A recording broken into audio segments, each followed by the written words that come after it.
NDC is starting to change the world, and it is starting to happen. I think last year we're questioning, will NDC happen? I think we're beyond that now. The train has left the station, and so it's now what's happening. And people are starting to focus on 2020.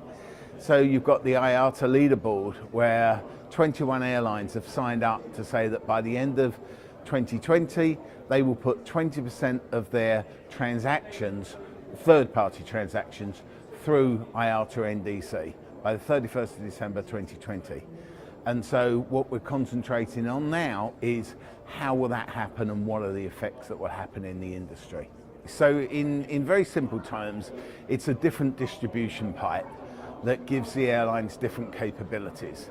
So currently the industry works on what's called ATPCO technology, and that technology is distributed via ourselves, GDSs, and the booking is made in our system. With NDC, it's distributed via an API, and the booking is made in the airline system.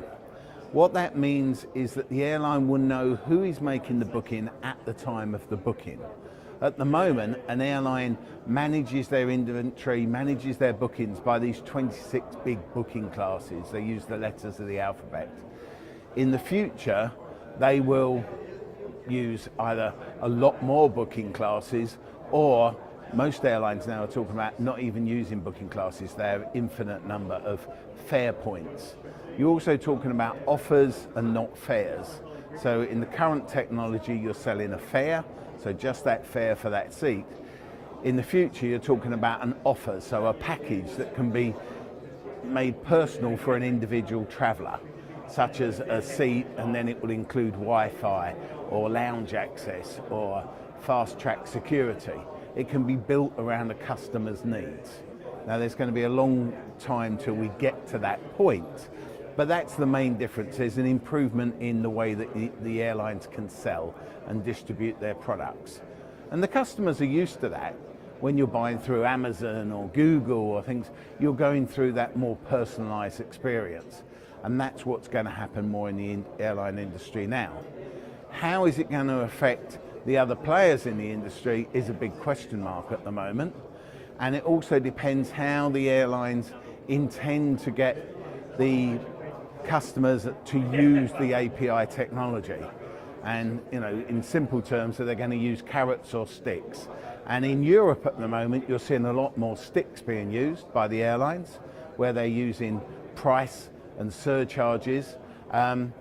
In Asia, the airlines are talking a lot more about carrots and working more constructively across the whole industry to move the industry forward. To start with, the agents are going to go through quite a period of change, and some of that will be quite painful, I think, because they like to be very effective and efficient in the way that they work.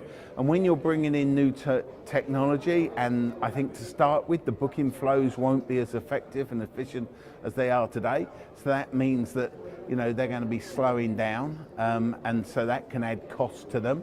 Also, they've got to work out how can they benefit from this new technology.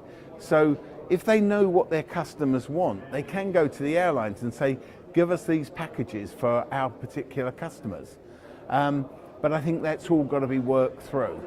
And then you've got, which I can't talk a lot about, but there's going to be different commercials at play as well. And the airlines are looking at using NDC as a way of trying to save some distribution money. At the end of the day, if you're taking money out of the system from one player, someone else has to make that up. And that's likely to be the end consumer. So we, from the very start, took a very proactive role in NDC. We said we understand why the airlines want to make this change. We believe that it's going to be more beneficial for the industry for us to be proactive and help make the changes and deliver those for our agency customers. So where we sit in the middle, we need to be able to bring the airlines content on board, so connect those APIs. So we're working very much with the airlines on that at the moment. And then we need, through our points of sale, to get that new content out in an aggregated way eventually, which is what we're again doing, and trying to make that process as effective and as efficient for the agents and their end customers with all of the information that they need. Well, the other thing that we're playing a very active role in is trying to get everyone in the industry talking, and so that you can then say, how do we move this forward? Because we understand the desire from the airline's point of view of why they're trying to move down the NDC route, but if it's going to be successful, it needs to work for the whole industry.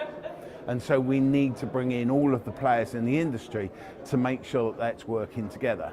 The good news in this part of the world, that Qantas is being very effective and efficient in that. They are working with the agents, they are having meetings with ourselves and our agency customers on how can we deliver this together.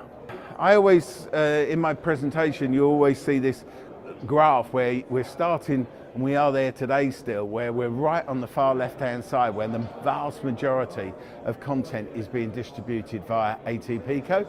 And the airlines are looking at moving some point to the right-hand side, where the end point on the right-hand side is 100% of their content is being distributed via an API. We are at the very beginning of that journey. The IATA leaderboard, which everyone is saying, wow, what a dramatic changes in the industry, that just gets you to 20% along that graph. It's just saying 20% will be transacted. I think what you can say is if you can transact 20%, then there's no reason you couldn't transact 50 or 60 or 70%. There may be some reasons why you can't get to 100, but you could transact a lot more.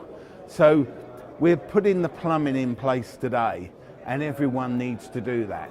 The airlines need to do it. Ourselves as the intermediaries in the middle need to do that.